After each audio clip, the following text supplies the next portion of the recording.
Hello and welcome to today's video. So this time I'm once again joined by my friend Andy. Hello. And we are looking at his rather extensive prisoner collection. So sit back, relax, and let's take a look.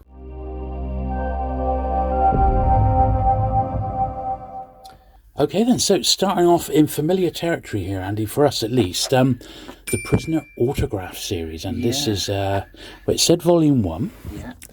And it's in a very, very handsome album, this one. And who produced these then? This is Cards Inc. Cards It's one of the Cards Inc. Right. sets, which was dedicated to various TV series. They did Avengers ones and The Saint and so on. But this is from 2002.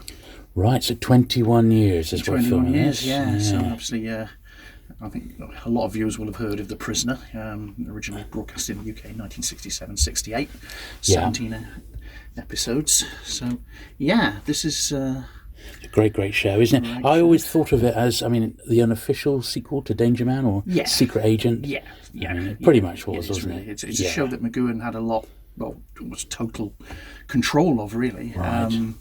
Because Danger Man was his first real TV series. He came to prominence in the 50s, particularly playing the title role in the Ibsen play Brand at the Lyric Theatre in Hammersmith in 1959. That really brought him to the attention of TV. And of course, the next year, Danger Man started. He was one of Lou Grade's, at ITC, boss of ITC, is one of his blue-eyed boys, really, because Danger Man was so successful. Wasn't it good? I'm actually working my way through Danger Man at the moment. Yeah. I am loving it. Yeah, it's so good. I loved it as a kid. Lots I've never seen, of course. As a kid, just a great show. But really it meant McGoohan had a lot of clout at ITC. He was well favoured.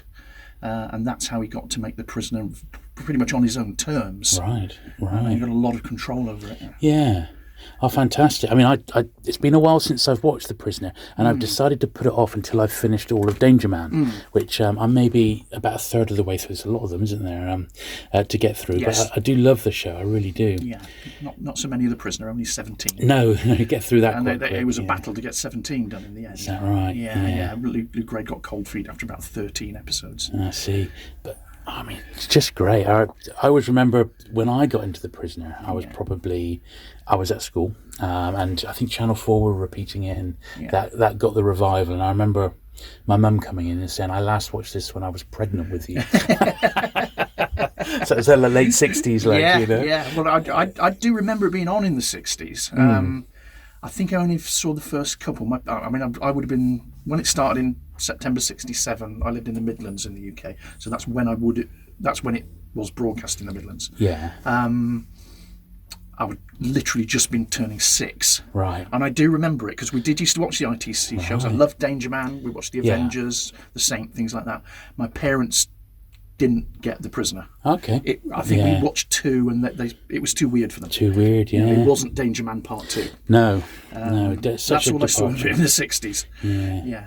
But the cards are nice, aren't they? It's some really nice high quality screen grabs by the look of it. They're lovely. Set of 72. Right. Basic set. Yeah. And we'll get to the chase cards.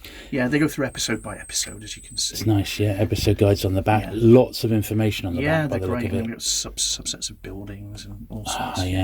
Yes, absolutely. Very nice. Have you ever been to Portmeirion? I haven't, no. I haven't been since the 80s, so maybe that would be quite a good thing to do. It would. We could do Portmeirion and Hay on Wye, say, something like that. Oh yeah, that'd be great. That would be quite a trip, wouldn't it? Certainly would. Watch this space. We've just decided on a road trip. Okay, that's next year's holiday. That would be pretty cool, yeah. Okay, so you've got to give you a checklist card, yeah, absolutely. So then we got on to the chase sets. So these first 6 are Guardians of the Village. 6 cards, 1 in 12. They've all got sort of Rover on. They've got Rover on, yeah. Okay. You know the story of Rover? Well, you can tell me. Well, the original Rover for the series was actually a little vehicle. Right. And it basically wasn't fit for purpose. It was like a little low go-kart with like a kind of, almost like a blancmange top on it. And and a blue light, flashing light on the top. They took it to Portmeirion. It didn't work very well on the various surfaces and different levels of Portmeirion. It was noisy for the filming if they were trying to film on sound on set. It just didn't work very well. It was horrible to drive, really claustrophobic. You could hardly see out of it. they ditched the idea and got the big balloon. They got the balloon, yeah. Apparently Bernie Williams, the production manager, the legend is what they saw one floating over in the sky, a weather balloon. Yeah. And I think he'd seen some before or something. He said, "Oh, what about one of those?" Right. And that's how they got the balloons in. Oh, well, there you go. These, I mean, they're like prismatic, aren't they? They're a little bit tricky to read. They are a bit, but they're actually classic dialogue. Right. Again, 1 in 12 packs. I see. Yeah, that's the other three. Classic dialogue. Classic dialogue, and then the set of 6. Guardians of the Village foil cards. And there's some more there. Yeah.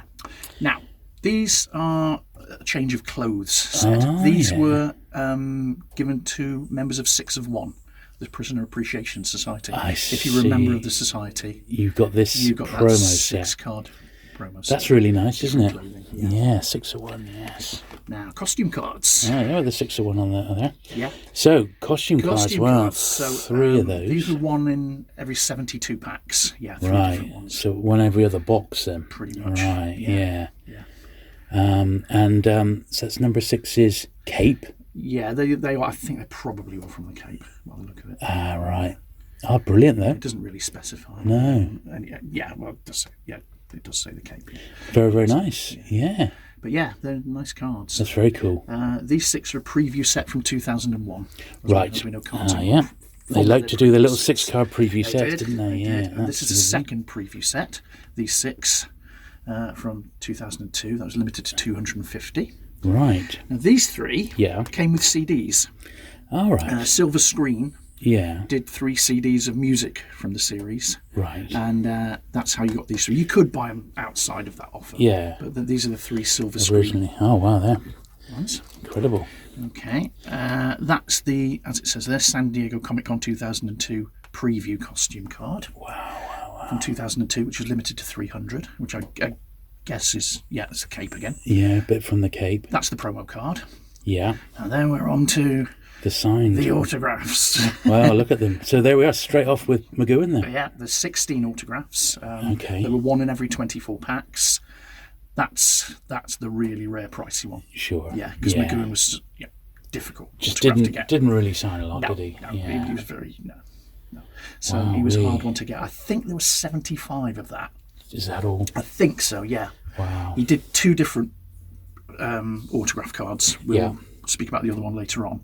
I think he did 75 of each. Definitely 75 of the second one. Okay. But yeah, that's the really pricey one. Yeah, I mean, what are we talking for that card now? The last one I know of, which went in the past few years, I think was £400. Blimey. There For a single card. But it's iconic. It says, it sums him up, doesn't it? Yeah. Fantastic. Yeah, in his signature role. Absolutely, yeah. I mean, really put his heart and soul into this series. And we've got some others here. So we've got Annette Andre. And Monique. Yeah. Michael Billington, so he was in UFO as well, wasn't he? Yeah. Peter Bowles. That's a great one. Doesn't he look young there? Yeah. We've got Earl Cameron, who played the controller just in 1 episode. All right. Mark Eden. Yeah. Rachel Herbert. Wow. Yeah. All actors in the series. Who else have we got? Alexis Canna. Nice to have his. Yeah. He was he's in the very last one as well, isn't he? Yeah. Yes. We've got Frank Mayer, who was McGoohan's stunt double. Oh, yeah. Yeah, and appeared on screen in 1 or 2 episodes, particularly in that one, the Western episode, Living in Harmony. Oh, yeah. Yeah, Mayer doubled for McGoohan in a lot of scenes. The scene in the opening title is where you see number 6 running across the beach. Yeah, that's him. The Leo McKern one, sadly, he passed away in July 2002. I can remember chatting to Darren Epstein of Cards Inc. Yeah. He was in some kind of nursing home or retirement home. He died a week before they were due to go to the home and get his autographs. Oh, wow. Yeah. So that had to be be a tribute card. They missed him. But he was a great... He played number 2 in more than 1 episode. He's 3 a episodes. good character, very memorable. Yeah. Originally, he was going to play number 2 in every episode. Oh, right. It wasn't going to be a role with different characters. The original idea was he was going to be the recurring number 2, but he had he suffered a nervous breakdown. Right. And was out of action for a while. So there you that go. had to be changed. So we got Jane Merrow. Number 24. Yeah, we got Roger Parks, author, who wrote A Change of Mind. Oh, yeah. Vincent Tilsley, another scriptwriter. He wrote The Chimes of Big Ben and Do Not Forsake Me, O My Darling. Oh, yeah. I like The Chimes of Big Ben. Yeah. Wand of Entham again. Oh, wow. Excellent, yeah. Norma West, who's an episode I watched a couple of nights ago, actually, because The Prisoner's currently being shown in the UK on Legend. Oh, right. And was from the same episode, I think. Alan White. Yeah, Alan White. Brilliant. So that's the 16. Yeah, lovely. The full cards set from that first series. A couple of them you had to actually send away redemption cards. So that's the Patrick McGoohan one that's been clipped. So that's been to show it's been redeemed. Yeah, that one has never been redeemed. That's the Rachel Herbert one. Oh, lovely. Okay. So, and then you've got the wrappers there. So that's the wrappers for the first series. Yeah.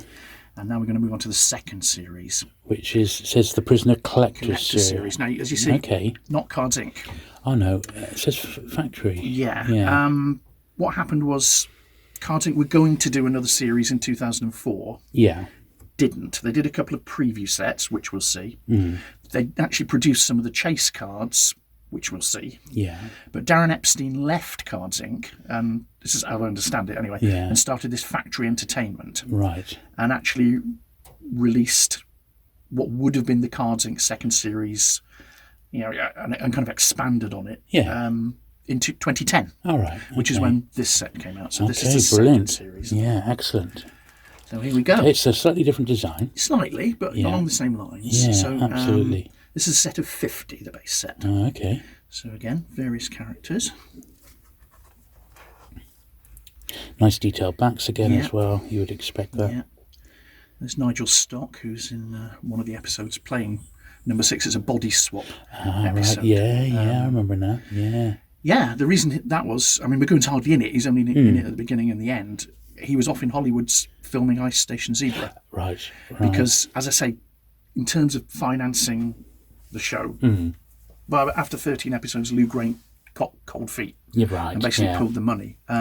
So the reason McGoohan did Ice Station Zebra, for which I think he got $250,000. Wow. I'm not sure if that's pounds or dollars. Yeah. Pounds, I think.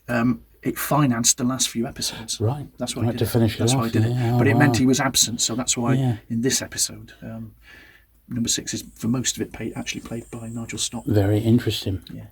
Very interesting. There we go. So we've got all various characters again. Angela Muscat playing the butler. Yeah, that's brilliant. The only really other recurring character. That's right. Yeah, absolutely. Did you see that penguin video where he turned up on a cover of a '60s penguin? No. If I can find it, I'll try and slip that in when I edit this video. But he's just like the cover model. It must have just been a bit of work. I guess so. Really weird. Yeah. I guess so. There we go. Cars of the Prisoner. Yeah. Such as they were. The Mini Moke is the famous one, of course. And the Lotus 7. Yeah, of course. We'll return to. Excellent. Okay. So again, Gadgets of the Prisoner. It's another great series. Yeah. And there we go. So she was a very good number 2, Mary Morris. It's a very good episode. It's one of the episodes, Dance of the Dead. It's one of the 4 directed by Don Chaffee. Very good episodes, those 4. I think he was going to do more, but he fell out with McGoohan. So not the only person to fall out with. Anyway, no. Pity. So these are... And these here, then. Yeah, so we've got another 6 chase cards, really. This is sort of like foil Calling cards. the Tune, these are called. That's the other two. Calling the Tune. 1 in 12 packs. Lovely. And then we've got Dirty Tricks cards, the next 6. Oh, yeah. Yeah. Also, we've got foil effect on them. Foil ones, yeah. Again, 1 in 12 packs. And then I see yet another Patrick another McGoohan one. Okay. Yeah. Now, this is the second one. Here we go with the other autograph cards. Okay. So this is a facsimile one.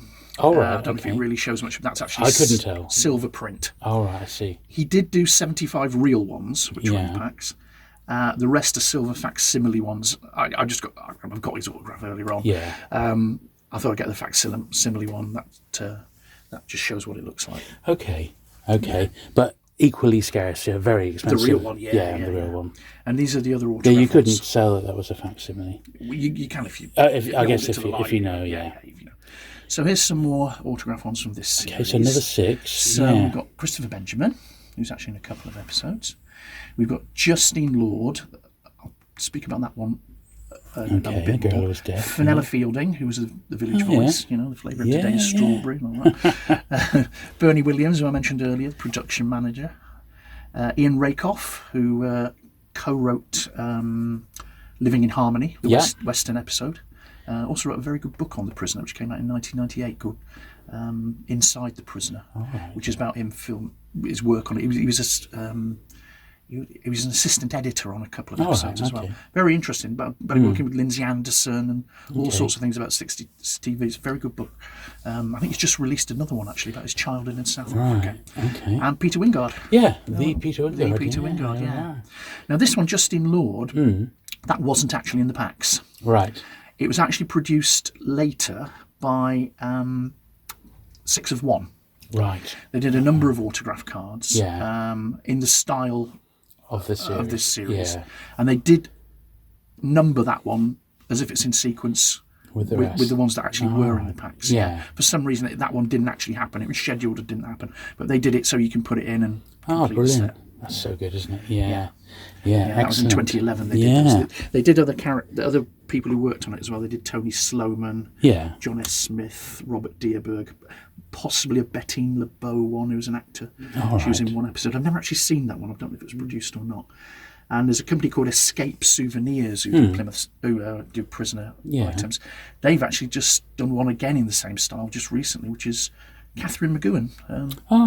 Is that Patrick McGoohan's daughter? Yeah. Oh, right. Oh, wow. Again in the same series. So these three at the bottom. Preview set again. There's Yeah, this is from 2002. As you can see, these actually say Memorabilia. Cards Inc. Oh, yeah. Yeah, so these are Cards Inc. ones, the first three. And this is the second Cards Inc. Preview series from 2003. Oh, that's lovely. And they also produce costume cards. Okay. Yeah, not much variation in them. No, are they all from his blazer, are they? From his blazer, his jacket. Again, these do have the Cards Inc. logo on the back. Yeah. Because they were produced by Cards Inc. for the set that never was, but Factory Entertainment used them for these. They're quite nice little set. Nice. Yeah, they were one in every 24 packs. Brilliant. And then sketch cards. Sketch cards. Wow. Before we get to the sketch cards, there were actually also a couple of other cards in the pack. Yeah. Which they were quite scarce. They were 1 in 120 packs. They actually were about the Prisoner mini-series from 2009.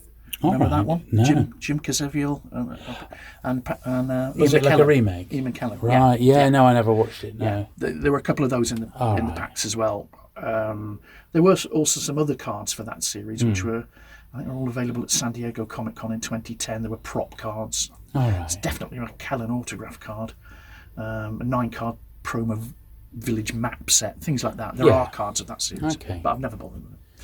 Anyway, back to the sketch cards. Yes. So I see a couple by Graham. Couple of Graham Leithmans, nice very ones. Nice. That one's by Clayton McCormack. Right. Like that one. That's I really think good. the Clayton McCormack ones might have been case stoppers. Yeah, but very nice. They're all lovely, aren't they? They are. 1 in 38 packs they were. Wow. So that's the Factory Entertainment set. Lovely. There you go. Very nice. Now we're going to have a look at a few other sets. Yeah. This is a set produced by 6 of 1. Yeah. Known as the Prisoner Celebrity set. Okay. It was actually produced for 6 of 1's 30th anniversary in 2011. It's a set of 18. It's basically a set of autographed photos where people have been to the conventions, the 6 of 1 conventions at Port Merion. Yeah. And signed photos for them. It's stuff from the archives, really. You got it. Yeah, absolutely. Yeah, so, I mean, some, Michael Billington, Christopher Benjamin, we've already seen, but there are other people, Angela Brown there. Yeah. That's hers, yeah. And these are, what are these? These haven't been hand-signed. These are like they repros they of would have been pictures or something? hand-signed, and 6 of 1, the Appreciation Society, have them in their archives. Yeah. And basically use them as a set. I see, yeah. So some more unusual. Really nice though, aren't they? Yeah. Yeah. So you got, just people we haven't seen autograph cards. Oh, yeah. Oh, fantastic. But yeah, that's really nice, aren't set they? of 18. So now, this is the first Prisoner card set. Right, okay. From 1989. There weren't really any from the time. There was a set that the FKS company did of pop stars and film stars. And there were some Patrick McGoohan cards in that, and a couple of, I think 2 of the 3 are shots from him as number 6, basically. But that's the only things from the time. I don't have those. In terms of a real actual prisoner card set, this is the very first one. Okay. Set of 64. Much smaller, aren't they? Yeah, it's produced, as I say, by 6 of 1, but nice little set. Yeah, I had produced 4 6 of 1, the Prisoner Appreciation Society. Yeah. By Roger Langley. Yeah. Yeah. So again, lots of characters. That's Betty LeBeau. Oh, yeah. Yeah. She was in Doctor No. Is that right? Yeah. She signed Bond autograph cards. Yeah. So, yeah. Some, again, lots of characters. Anton Rogers there. Yeah. John Castle, good actor. Yeah. People not on the other cards much, if at all. Georgina Cookson. Yeah, all sorts of people. Is that Rosalie Crutchlow? Yeah. Yeah. Yeah, some nice cards.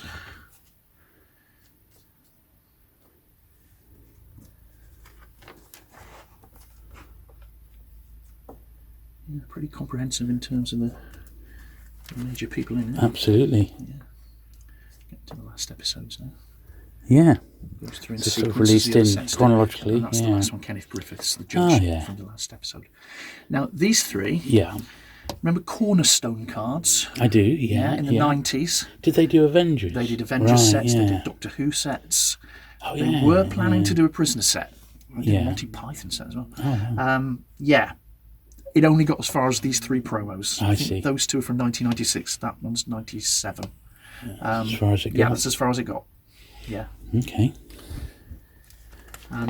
Lastly, a couple of sell sheets. Oh, yeah. So that's what the dealers would have, isn't it? This is the Cards Inc. one. So look what you would have. This is what you could buy from Cards Inc. If you're a dealer. That's what you would actually pay. So you could get the silver screen ones from them. But that's what you could actually. You could buy. even get the McGoohan for £100. Yeah. You could buy them direct. Yeah. Very, very interesting. Quite interesting. Yeah, because you can see the higher price ones probably were in shorter supply or popularity, one or the other. Yeah. Yeah, Peter Bowles was on the price one. Yeah. Interesting. Yeah. Fantastic. That is very interesting indeed. Yeah. That's the sell sheet. That's the second one for the Factory Entertainment set. Yeah. Lovely. Yeah. Really, really nice, Andy. So it mentions here that the second autograph card limited to 75, 1 in 480 packs. Yeah. Sketch cards by Nick Neocleus. That's one of his. Yeah. Autograph cards. It says A5 sketch card case topper. Right. I've never seen an A5. No. That's quite large, isn't it, really? Maybe they existed, I don't know. Yeah. I've read that the Clayton McCormack ones were actually the case toppers. All right. Who knows? Fantastic. Thank you. Okay, so... Yeah, just to finish off with the cards before we move on to other things, I'll just mention a very obscure prisoner item from the time, from 1968. Okay. This is a set released by Sompotex, who we've covered before in various card videos. Crazy Buttons. Yeah. As you can see, I think it's 40 different actual sticker sheets. Wow. Blimey. Late on in terms of what Sompotex released. In 68 was the last year they really did these things. So these are sticker sheets? Yeah, they're just kind of...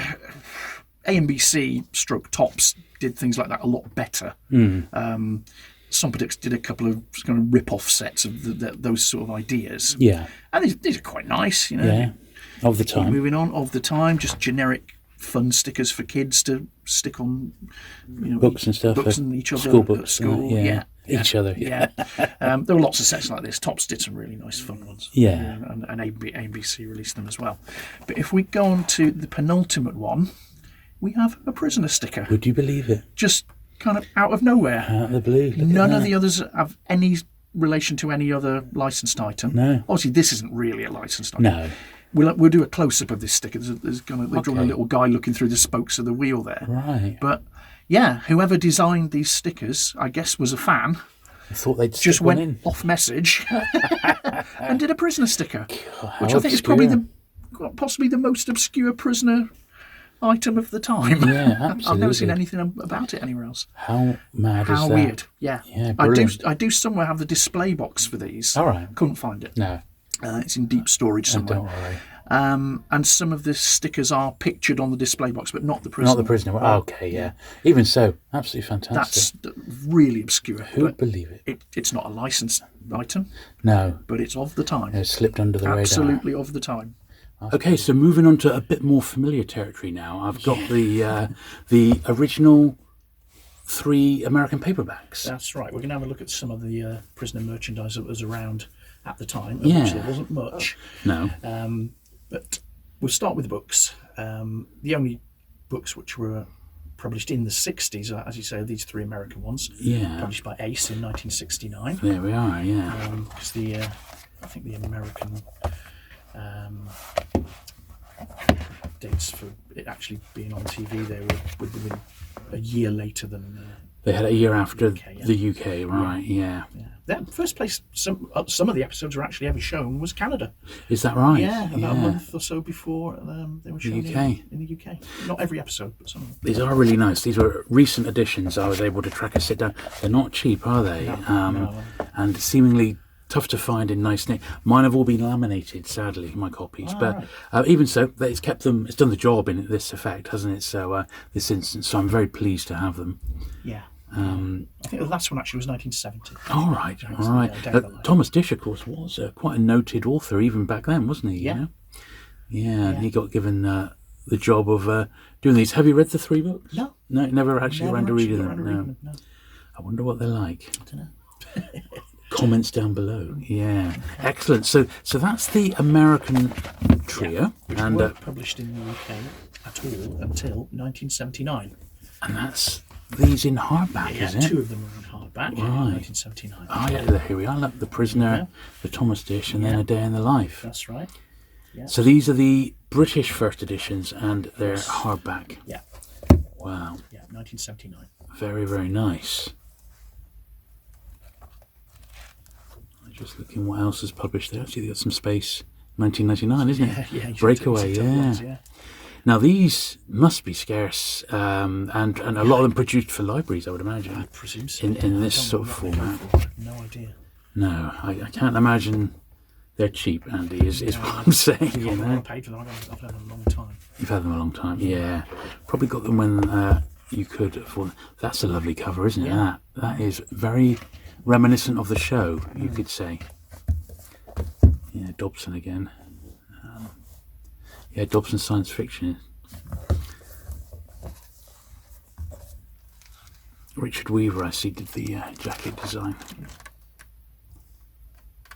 That's a really nice copy of this second one here, Andy. That's really tight. Very nice, very nice. The first time they came out in paperback, which was all 3, were these ones from New England. These are the ones I remember. These are the ones I first ever saw. Yeah. You know, and there's the trio again. That's right. In the British jackets. That's right. All slightly different. They've still got the same picture of McGoohan, but slightly different backgrounds. So the first one, the Thomas M. Dish one, was 1980. Right. Yeah. Day in the Life came out in 1981, and the last one by David McDaniel, that was 1982. Brilliant. And there they are.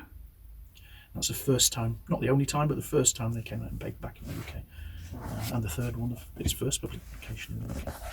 Wow, I assumed they all came out at the same time, No. But they weren't. They're all a year apart, yeah. And you can sort of see by the price. This first one here is 85p. It does say the month actually. 125 and 150. 150, yeah. That's inflation for you. Staggered, yeah. Inflation in the 80s.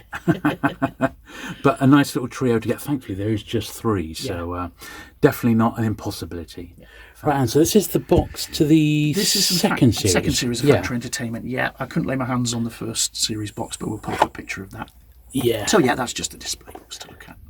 There's a few empty packets rattling around inside. But that's the box from 2010. Very nice. Now, there we go. This rings a bell. Yeah, TV Tornado. There's not many other prisoner items from the time, as I've mentioned. Yeah. But we'll have a look at 1 or 2. Now this does ring a bell because I can remember, I think it was one of the Memorabilia fairs where a dealer we know, David Oliver, I think he had the original artwork for this. He did. Literally on his stall. He did, yeah. I couldn't afford, I can't remember what he was asking for it. I remember looking at it. It was actually March 1997. Was it? Yeah. Right, okay. Yeah, he did. The original art is by Mick Anglo. Yeah. He did, I think, most of the covers, if not all. Yeah, certainly of these sort of portrait covers for TV Tornado. Yes, and he did have the original. He had it framed. Yeah, that's it. Yeah, that's he had right. It framed. Yeah. It was more, obviously, it was just square, wasn't it? That's right. Yeah. Yeah, very nice. Yeah. Yeah, I wonder what the story is behind that. Yeah, and who bought it in the end. Yeah, indeed. Where does it reside now? Yeah. Yeah, they as it says, cover man. They used to have a character on the cover. The bit inside, it's literally it's a black and white picture of him. Right. It's about the size of a stamp. It's barely worth looking at. But the cover's nice. Yeah, very it's nice. It's the only comic cover, prisoner comic cover from the that there is, yeah. From the 60s. Oh, fantastic. That's lovely. Okay. And what are these other bits here you've got? There were some other magazines at the time, on the cover from the time. Okay, yeah. So you've got British TV Times, because of course, that's really Prisoner was shown nice. on ITV. That must be quite scarce, I'm guessing. Yeah, it is. Then you've got two more British ones. TV World. TV World was a regional TV magazine in the Midlands in the UK. So as you can see in ATV Midlands in September '67, Prisoner, Man in a Suitcase, and Captain Scarlet all started the same week. Wow, how incredible! What a wild week! Yeah, it was. And that's a slightly later one with Wanda Vantham. Yeah, and that's an Australian one. I see. Yeah, it's an Australian TV guide. And these are little postcards, aren't they? They're little postcards. Yeah, reproduction. There is a kind of cottage industry of prisoner bits and pieces that you can buy. And there's a couple of American ones. St. Louis Post-Dispatch, and another American one. And that is the cover of the sheet music, because Ron Grainer, who did the theme for The Prisoner, he did release an inverted commas a pop version of the theme. It's not actually as you hear it on the show. No. There were really only three, other than magazine covers or promotional items or TV Tornado, there were only really three items you could buy from The Prisoner. There was the single, there was the sheet music, and there was the dinky toy Mini Moke. Right. But that's the single. And there's the original single there, the Ron Grainer one. So he says a bit more funked up, is it? Yeah. Rather than the actual one you hear on the screen. Yeah, exactly. Right. But that is the original single in the original bag. And what was on the B-side? I can't remember. Nothing Prisoner related. Happening Sunday. It was a happening Sunday. Yeah. Yeah. Oh, wow. Brilliant. Right then, so we've come right up close and personal here, because you've got this. Here is the aforementioned dinky diecast. Yeah. I'd really like one of these, Andy. I really would, Yeah. Not in such lavish packaging as the other dinky TV related toys like the Thunderbirds ones. Because, as we've established in an earlier video, Patrick McGoohan would not allow his likeness to be used to sell merchandise. But they didn't mind like this, because he's not really on it. He's not on it. No, I think the idea was they were going to do something more elaborate with a plinth and maybe a little figurine of him. No way. No. So they paid for the license to do something from The Prisoner, I suppose. Okay, so they had to come up with something. So they already had an existing Mini Moke toy. Yeah. It was a civilian one and a military one, which came with a parachute. Yeah. So they just basically repurposed that. Okay. It was available for 4 years from 1968. Yeah. I mean, you do see this one at shows. You do. It's a very fragile item. What's particularly fragile and very often missing is the wheel cover. The wheel on the cover, back, I see. Yeah. Which is prone to cracking. See, mine's slightly cracked. Right. But just the age of the plastic, just maybe. The age of the plastic. I see. Yeah. The paint job on this toy decreased through the life of it being available. Right. The later ones, they don't have the tail lights painted red or the grille painted silver, and the very later ones don't even have the running board. Really? Yeah, painted. Yeah. So the earlier example you can get, the better. Really, if you're looking for one. Yeah. That's a good tip. There's also a difference in the colour of the engine. Oh right. That one's gold. Yeah. Most of them, if they were painted at all, later ones weren't, were silver. I think the gold. I think the gold one is the very earliest one. Oh, okay. I think. Right. That's what I was told at the time I bought this. Right. And there's different wheels and a few variations and stuff. Yeah. I have seen. But as far as I know, that is the earliest version from 1968. I do remember seeing. That's how you could display it, of course. Is it a case for 4 or 6 of these, like a dealer case or something? Yeah. Which is, mega money, of course, in the thousands. But Cool to get one of those, a real minter. Yeah, it'd be lovely, wouldn't it? Yeah. Now, we do have another prisoner card. I brought this one along as well. Obviously, this is not from the time. No. This came out, I'm not sure how long this was produced. It was made by New Ray Toys of Hong Kong. There's no date on it. No, there isn't, no. Possibly as far back as 20 years. Okay, This is the Caterham Super 7. Now, the car that he drives with the registration car 120C in the opening credits and other episodes was actually a Lotus 7. Lotus 7 made this car from 1957 to 1972. And then the rights to it basically were bought by Caterham, who still make them. It's a kit car. You actually build it yourself. You could buy it ready-made as well. Probably still can. But this is the nearest. There's various models of it.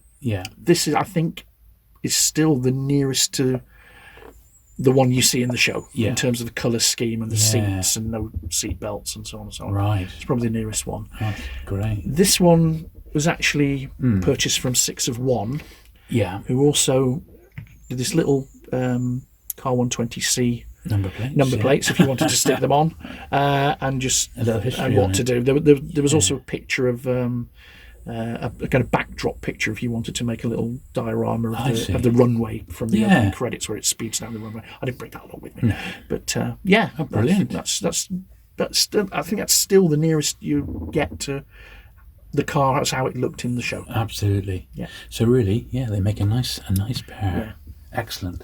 Now, Andy, you've spoken about this book before, and I have to say, having had a little flick through before we started filming, it does look absolutely amazing. Lastly, we'll just have a look at the best, in fact, really the only book of Prisoner and Danger Man Collectibles by John Buss, who's done a number of books. He has a website called murdersville.co.uk. Murdersville, right. He's done a number of books, all published by Amberley. There's A Man from Uncle One, there's Avengers and New Avengers, The Saint and Return of the Saint, Robin Hood and ITC Swashbucklers, that came out earlier this year, and his most recent one is Indiana Jones Collectibles. Fantastic. What a collection he must have. Indeed. It's very comprehensive, so we'll have a good look through this one. Okay, so it starts off with Danger Man. Danger Man. So some of this we've probably seen on the channel. I've been picking these up myself fairly recently. Now, we didn't bring all the Danger Man collectibles, but it's still nice to have a look, isn't it? The various paperback series, and that's the American ones, isn't it? That's the Scarce Dell one. I just got pipped on one of these to get the set, so I still need one, and then I'm going to do the Danger Man America books. These foreign ones are nice, aren't they? These are French ones. French ones. Destination Danger, as it was in France. Destination Danger. Yes. Portuguese ones, Spanish ones. I told you it was comprehensive. German. Incredible. Israeli. That is Israeli bananas. paperbacks. That is bananas. Now, those ring a bell. I think I've seen those before. Ones, you've got Japanese paperbacks here as well. I think I would draw the line at the English language stuff, to be honest. Now, I've seen these before. These are the top TV show, War Against the Mafia. There's like a mini book. A little hardback.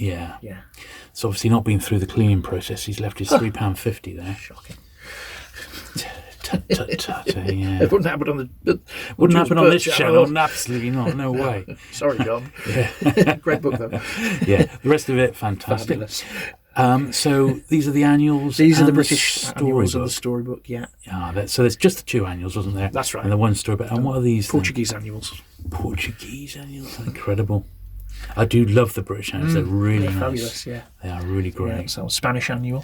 And TV Crime TV Busters. Crime Busters, which I do have a copy of that. That's cool. It's a nice book, that is. And then you got all... he's in a couple of these, isn't he? With a TV show book. Is it just a page? A couple of pages, 2 pages. There we are. That's the board game. That's the Bell board game. That's the British from one. About 1965, I think, which is incredibly rare. That is mega rare, isn't it? It's not like a usual Bell. They had a lot of square ones. That's right. It's an unusual size for them. I think it must have been one of the last ones they did. I think. Right, more traditional board game size. But that's extreme. Has our friend George got one of those? That's one of the very few Bell board games he doesn't have. Is that right? So it really is scarce. Okay, that's interesting. Hope to get to George's board games at some point. They're a treat. Yeah, this is just details. A little bit more detail of it. Yeah, absolutely. Oops. Incredibly rare jigsaws. Wow. Yeah. See, I don't think I've ever seen any in the flesh. You don't? No. They're just not A around. lot of these jigsaws were exclusive to Woolworths right. in the UK. Yeah, right. The Avengers ones certainly were. Yeah. The Avengers ones are super rare. That's the American board game. Yeah. Yeah, Secret Agent. Secret Agent, yeah, which is what, of course, it was called over there. Yeah, I do have that somewhere. Oh, that's cool. Yeah. An Australian version of the Secret Agent game. Yeah. Blimey. There's a lot of stuff in here. Yeah, and that's the first US comic. All right. The Delmore. Because when the early Danger Man episodes were shown in the States, it was as Danger Man. Right, okay. It was later that it was retitled Secret Agent. I did not know that. Yeah, I thought it was always Secret Agent. And that's a Dutch issue of TV 2000 with Danger Man. Oh, yeah. Yeah. So then you got the two actual gold key ones. Yeah. That's the one-off British comic. Right. Yeah. Right. Which was produced, it's mechanical, I think. And there were, German, Danish versions. I think there were two in other countries, but I think we only had the first one here. These are Swedish, it says. Swedish and Spanish one, yeah. Blimey O'Reilly. Yeah. Very, very interesting. A TV Express, and then just, little appearances in Lion and Champion. Yeah. Just odd ones here or there. Yeah, comic strip, yeah. Yeah. Features. Oh, Diana. That's the girls one there. Yeah. There was, free gifts. I do have these actually. Yeah. They're nice. So I suppose, these were looking at, I suppose, like the Man from Uncle and McGoohan as, pin-ups. Yeah. So, heartthrobs of the era. Of the era, yeah. What's he called? Robert Vaughan always said they were, in a way, treated almost like the Beatles. Indeed, back in the day. So you got a French one here with Thierry Lafron. Thierry Lafron's kind of a, I suppose, the French equivalent of Robin Hood in a way. Not from quite the same time period. Yeah. But yeah, I was thinking that had some Danger Man stripping as well. Yeah. Yeah. Some very so John Drake magazine. Yeah, German. Long running John Drake magazine. Wow. Yeah. And the early ones definitely. Yeah. They're great, aren't they? Yeah. Wow. Strangeness. Yeah, another TV world with stuff in. Here we go. Look westward. So that would have been the one for down here. neck of the woods. Yeah. Never see them, do you? No. Oh no. Not very rarely. No. I've never seen that one. No. And TV Times, British TV Times. Danger Man covers, yeah. And then Australia, TV New Zealand. Week. Australia and New Zealand. Yeah, there's a couple of American ones. Okay, yeah. Chicago Tribune. Yeah. TV Week. Yeah, Chicago Tribune. Yeah. Tribune, yeah. And Weekly News. Yeah. Another one there. That's the records now. Yeah. Go to the UK singles. Yeah. Different versions. Obviously, that's the Johnny Rivers did the Secret Agent Man. It's the American theme song. That was retitled. Japanese ones. Wow. Yeah. The cover of it by Bruce Willis. Spy themes, various spy themes. Yeah. Secret Agent meets the Saint. Yeah. Sort of ones you would see around, wouldn't you, quite often? Yes, occasionally. Yeah. Cards, well, we've definitely covered those, haven't we? Yeah. Yeah, but that's the album from the Spanish sticker set, yeah. Which I think I mentioned in the video we did, but that's the album cover. I will link back to the video we did on the Danger Man cards in the end. Yeah. Here we go. The TV personalities. Yeah, so Who's That Star set? We'll see that at some point in one of our videos. Okay, yeah. Yeah, that came free with June and School Friend. Wow. Yeah. Mr. Softy ones, Ice Cream ones, ABC Cinemas, Colour Stars, yeah. Just all sorts on the Victoria Biscuits. There were so many different sets that came out. Also a Matchbox label. Yeah. From the Dutch, I think. Yeah. It just goes on and on. It does, yeah. Some really obscure stuff. Yeah. Really never knew existed. And here we go. And the books where we saw those earlier. Yeah. Fantastic. But, they did come out in other countries as well. Japan. Japanese versions. Wow. Yeah. That's not something you come across. That's interesting with the jigsaw cover, isn't it? So we got here Israeli paperback, French paperbacks. Oh, I remember the box breed. Yeah, Did they just do the two? I think so. Yeah. Yeah. Yeah. That's nice. Nice artwork. And they reissued that one in 2009 to kind of tie in with the I 2009 see, miniseries right, with Ian McKellen. And that was a prisoner. There was a penguin, rather. one, Yeah. Oh, interesting. Yeah.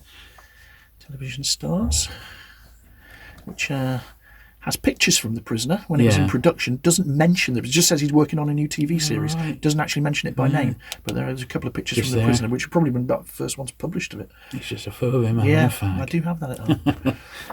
There we go. There's your mini moat, different versions. That's black there. Yeah. Instead of the early one, which is silver. Yeah. And then there's a photo from the catalogue. Yeah. By the look of it. Yeah, Dinky Toys catalogue number 4. Yeah. Some more variations. Variations of wheels, different other axles, wheels. and if that's your thing, okay. Yeah, so there's your silver version of the. Yeah. Yeah, all of these had little variations in these die-casts. Yeah, running variations. And there's the TV There's Tornado. the TV Tornado. That's basically what's inside it. Oh, right, yeah. So. We didn't miss a lot. Yeah. Not really. Good stuff, all the same. Yeah. There we go. Smash, that had this strip called Charlie's Choice, which has number 6 in one episode. Right. Yeah, sort of came with a Magic TV or something. Wow. And there's the TV Times there's again. That one again, yeah. And we'll see some others as well. There we go, the TV World, record. Record we've seen. Yeah. Here we go. I mentioned there was a sticker set by Wonderful World of Pop and TV Stars, extremely rare, and that's the 3 McGoohan stickers in it. Yeah. Oh, brilliant. That's the Alexis Canna one, and that's from the early '70s. Some Spanish set, which must have had McGoohan in it as well. That's the packet. Yeah, there's the sheet music. The sheet music, yeah. And we're up to the very last bit. Yeah, an ITC fan card. Fan Is card. that a printed one? I think it was. Yeah, Yes, they were printed. That's the Christmas card, which was designed by Jack Champan, who did a lot of the design on the series. And that's the ITC press brochure. That's lovely, isn't it? Very nice. That's a nice book. Lovely. All his books are great. Really is great. Quite something, that. Fantastic. So, you mentioned something about the cottage industry. What are these then? These labels are produced by the same person who did the cards of the various magazine covers. Right. There is a real cottage industry in prisoner items, badges, and all sorts of stuff like that. These are just some examples, of the kind of food labels that you saw in the village store on the prisoner. So I thought I'd bring our tea. Okay, brilliant. Yeah, we'll have these in a moment. Oh, fantastic. Okay. That's great. Okay then, so thank you very much for bringing your prisoner collection round today. Oh, you're welcome. It has been really good fun looking through this, absolutely fantastic. Does make me want to go out and rewatch the series, but I need to finish Danger Man first, right. and then I'm going to dive straight in. So what do you have planned for the next video? Well, I think we were talking about tea just now, weren't we? So let's do Brooke Bond.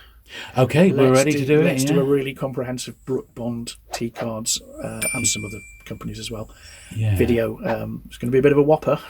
That's okay. There's a lot to get through. We'll do that next. Oh, fantastic. I shall very much look forward to that. So there we go. So I hope you have enjoyed today's prisoner-focused episode. It's certainly been good for me, and I hope it has been for you. If you've enjoyed it, do please give the video a thumbs up.